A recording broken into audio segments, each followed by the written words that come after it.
بسم اللہ الرحمن الرحیم۔ ایک بڑے دلخراش واقعے پر بات کرنی ہے آج۔ پاکستان کی ایک تھیں اداکارہ تھیں جن کا ابھی وفات ہو گئی ہے اور ان کی خبر بہت چل رہی ہے۔ تو ہر واقعہ ہمیں کچھ نہ کچھ پیچھے دے کر جاتا ہے سیکھنے کے لیے۔ تو اس واقعے کا جو پہلو سوشل میڈیا پہ آپ لوگ دیکھ رہے ہیں وہ کوئی ایسے پہلو نہیں ہے۔ کوئی بھی اس طرح کا واقعہ آتا ہے تو یہ شور و غوغا ہوتا ہے، لیکن کسی بھی چیز کو دیکھنے کے دو طریقہ کار ہوتے ہیں۔ ایک کیمرے کی آنکھ کی طرح دیکھنا کہ آپ دیکھ رہی ہیں لیکن اس سے عبرت نہیں پکڑ رہے، اور ایک انسان کی آنکھ کی طرح دیکھنا۔ اللہ تعالیٰ نے کفار و مشرکین کے بارے میں کہا ہے کہ ان کا دیکھنا ایسا ہے کہ جیسے نہ دیکھ رہے ہوں، اندھے ہوں۔ کیوں؟ کیونکہ دیکھ کر اس دیکھنے سے جو حاصل کرنا ہے یہ وہ نہیں کر پا رہے، اور یہی حال ہمارا ہوا ہے بطور قوم۔ اب ہم اس واقعے کا تھوڑا سا تبصرہ کرتے ہیں۔ دیکھیے کیا ہوا۔ ذاتی نجی زندگی ہر ایک کی اپنی ہوتی ہے، اس پر ہمیں کلام کرنے کی ضرورت نہیں، نہ اجازت ہے اور نہ جائز ہوتا ہے۔ ہم اس کے معاشرتی پہلو پر بات کرنے والے ہیں کہ سب سے پہلے محترمہ کی لاش سامنے آتی ہے۔ لاش کا تقدس اور انسانیت کا زوال، لاش کا احترام ہر انسان پر فرض ہے، لیکن ہم نے اسے اپنے کانٹینٹ کے لیے، اپنی ویڈیوز کے لیے اس کی لاش کو وائرل کر دیا۔ اسپتال کے ایک ورکر نے وہ ویڈیو بنائی اور اس کو سوشل میڈیا پر ڈال دیا۔ اب ایک انسان جس کو فوت ہوئے 9 مہینے یا 6 مہینے ہو چکے ہیں، اس کی باڈی ڈیکمپوز ہو چکی ہے۔ آج کے جدید دور میں کون ایسا فرد ہے جس کو نہیں پتہ کہ باڈی ڈیکمپوز ہونی شروع ہو جاتی ہے اور ہو چکی ہے، اور اس کے اندر سے اسمیل آتی ہے اور سارا معاملہ۔ پھر اس ڈیکمپوزڈ باڈی، اللہ تعالیٰ نے پتہ ہے قبر کیوں بنائی ہے؟ قبر کئیوں کے لیے جنت ہے، کئیوں کا پردہ ہے۔ تو یہ اجازت نہیں ہے کہ آپ اس کو کھول کے سامنے رکھ دیں۔ تو وہ باڈی جو مسخ ہو چکی تھی، ڈیکمپوز ہو چکی تھی، ایک طرف اصل تصویر لگائی اور ایک طرف وہ لگائی ہوئی۔ تو اس سے مجھے نہیں سمجھ آئی کہ کیا دکھانا مقصود ہے، اور کیا یہ قوم کیا کروانا چاہ رہی ہے، اس سے کیا دکھا کر یہ حاصل کیا کرنا چاہ رہے ہیں۔ پھر سوشل میڈیا کا اس میں ظالمانہ کردار دیکھیں۔ ہر پیج، ہر یوٹیوبر اس کو شیئر کرتا جا رہا ہے۔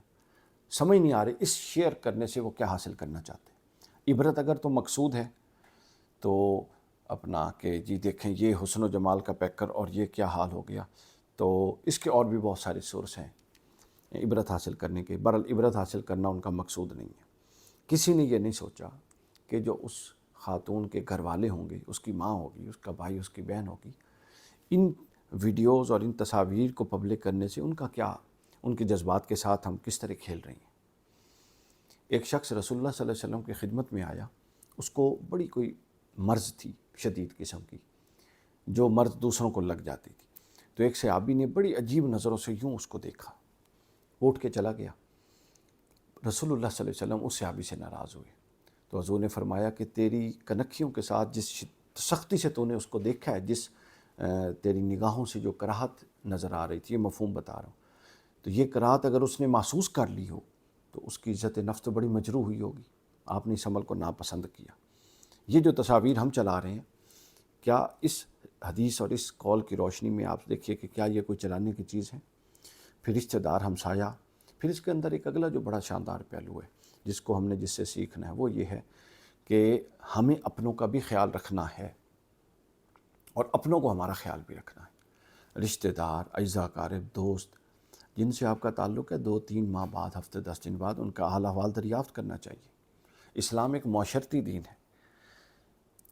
آدھے سے زیادہ بلکہ 70% سے زائد قرآن کے جو احکام ہیں وہ معاشرت اور معاشرتی رویوں پر اور تعمیر معاشرہ اور تخریب معاشرہ پر مبنی ہے۔ 30% ایک انفرادی انسان کے لیے ہیں اس کے احکام۔ تو ہم ان سب چیزوں کو پس پش ڈال دیتے ہیں، اپنے قریبیوں کے، اعزا و اقارب کے ان حقوق اور فرائض کو بھول جاتے ہیں۔ پھر اگلا جو اس کے اندر سبق ہے وہ بڑا اہم ہے، وہ یہ ہے کہ شہرت کی دوڑ انسان کو کہاں سے کہاں لے آتی ہے۔ یعنی جب انسان شہرت کے پیچھے پاگل ہوتا ہے اور پھر اس کو جائز اور ناجائز اور صحیح اور غلط کی پہچان وہ ختم کر کے شہرت کے پیچھے بھاگتا ہے، وہ اپنے پچھلے سارے رشتوں کو چھوڑ کے اور توڑ کے آگے اکیلا اس اسٹرگل کو کرنا چاہ رہا ہوتا ہے۔ سب کو وہ رکاوٹ سمجھتا ہے جو کہ اس کی سپورٹ تھے، ان کو جب وہ رکاوٹ سمجھتا ہے تو پھر نتائج یہی ہوتی ہیں۔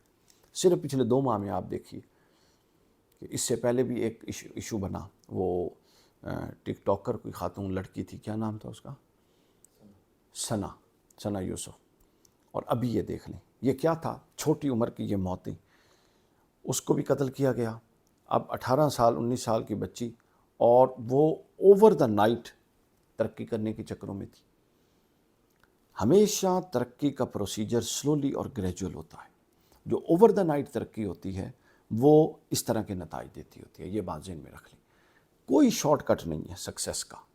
جب آپ سکسیس کو شارٹ کٹ کی طرف چلتے ہیں، ان کے ذریعے چلاتے ہیں، تو ایک آدھ جمپ آپ کا لگ جاتا ہے، اس کے بعد جو نتائج ہوتے ہیں وہ بڑے ہی بھیانک ہوتے ہیں۔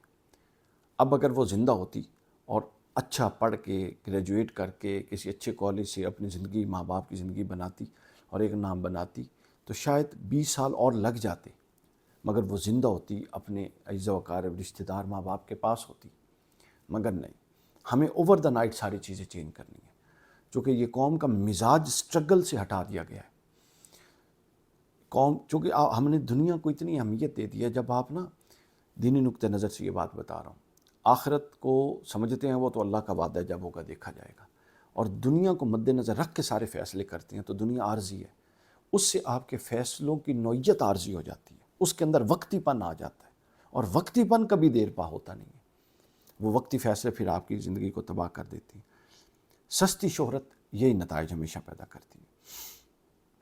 اس کے بعد جو ہے اپنا سوشل میڈیا کے حوالے سے جس اخلاقیات کا ہمیں فقدان بھی ان روایات میں ملتا ہے، کہ ہم کوئی بھی ایونٹ ہوتا ہے اس کے اندر جو اصلاح کا پہلو ہے اس کو لینے کی بجائے سٹوری ٹیلنگ کی طرف چلے جاتے ہیں، چونکہ اس سے ویوز آتی ہیں کہ جی کیا ہوا، وہ کیا کرتا تھا یا کرتی تھی، اس کو کس نے مارا، کتنی گولیاں ماری، کہاں پر گولیاں ماری، یہ سارا کچھ سنسنی بنا دی گئی ہے۔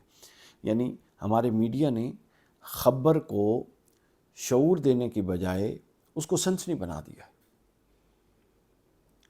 یعنی کسی بھی چیز کے اندر سے کچھ آپ انفر کر لیں، اس کو حاصل کر لیں، اور اس سے آئندہ باقی لوگ سبق سیکھیں، اس ٹریک پر چلنے کے بجائے ہر شے کے اندر ایک سنسنی، ایک خبر، چھوٹی سی بات ہوتی ہے تو بریکنگ نیوز، اور یوں ٹی وی کی سکرین ہل رہی ہوتی ہے، اور اندر کیا ہوتا ہے، جی فلاں جگہ پر کتا مار گیا۔ تو یہ میڈیا نے ہمارا مزاج ایسا بنا دیا قوم کا کہ ہم ہر شے کو ایک سنسنی خیز تناظر میں دیکھنے کے عادی ہو چکے ہیں۔ اس سے کیا ہوتا ہے، شعور جاتا رہتا ہے، اس سے کیا ہوتا ہے، سنجیدگی جاتی رہتی ہے، اس سے کیا ہوتا ہے کہ جو چیز آپ نے اصلاً حاصل کرنی ہے وہ جاتی رہتی ہے۔ اب موت بریکنگ نیوز بن گئی ہے، حال تو یہ ہو گیا ہے ہماری صحافتی اخلاقیات کا۔ اب اس پر مختصراً سبق کیا حاصل ہوتا ہے؟ سبق یہ حاصل ہوتا ہے کہ آپ جتنی بھی جو نوجوان ابھی اسٹرگلنگ فیز میں ہیں، جتنی بھی محنت کریں، اپنے آپ کو سب سے کٹ آف کر کے محنت نہ کریں، یہ کوئی طریقہ نہیں ہے۔ فوکس ہونا اور اپنے گول پر فوکس رہنا یہ ایک الگ چیز ہے، مگر اپنے ساتھ جڑے رشتوں کو، نعتوں کو آگے ساتھ ساتھ چلانا یہ بھی اتنا ہی ضروری ہے جتنا آپ کا مقصد ضروری ہے، چونکہ ایک وقت آتا ہے کہ یہ نعتیں اور رشتے آپ کے لیے ایک آہنی دیوار ثابت ہوتی ہیں، آپ کی مددگار ہوتی ہیں، تو ہمیشہ ان کو ساتھ چلائیے۔ سولو فلائٹ کا جو تصور ہے، اور پھر ناجائز طریقے سے تصور ہے، اور پھر اوور دا نائٹ تصور ہے، یہ سب ہماری نوجوان نسل کو تباہ کر رہے ہیں۔ اس وقت ہمارا بچہ حافظ بننے کو تیار نہیں ہے، چونکہ وہ دیکھتا نہیں ہے کہ کہیں حافظ قرآن کو اتنا اٹریکٹیو ہو اس کی حافظ قرآن کی لائف کہ اپنا وہ اس طرف جا سکے۔ کوئی ایون کہ اب تو انجینئر ڈاکٹر بننے کو تیار نہیں ہے، ان کو پتہ ہے ایک ڈاکٹر کیا کرے گا، وہ 20 سال کے بعد تو ایک گاڑی لے سکے گا۔ وہ کون بننا چاہتے ہیں؟ وہ فیملی ولاگر بننا چاہتے ہیں، وہ اپنی ماؤں بہنوں کو دکھا کے، بیٹیوں کو دکھا کے ویوز لینا چاہتے ہیں، وہ اوور دا نائٹ ڈالے اور لینڈ کروزریں لینا چاہتے ہیں۔ ان کے یعنی مائنڈ سیٹ ہی پورا کا پورا بدل دیا ہے۔ بے حیائی معنی نہیں رکھتی، حلال و حرام معنی نہیں رکھتا، چادر چار دیواری کا تقدس معنی نہیں رکھتا۔ معنی کیا رکھتا ہے؟ ڈالر آنے چاہیے، معنی کیا رکھتا ہے؟ پیسہ آنا چاہیے، معنی کیا رکھتا ہے؟ کامیابی۔ اور پھر بدقسمتی سے بڑی بدقسمتی یہ کہ کامیابی کا مفہوم ہی بدل دیا گیا۔ ایک شریف، کامیاب، پڑھا لکھا اور با کردار، باوقار انسان ہمارے نزدیک کامیاب نہیں ہے اگر اس کے پاس ایک سائیکل ہے یا موٹر سائیکل ہے۔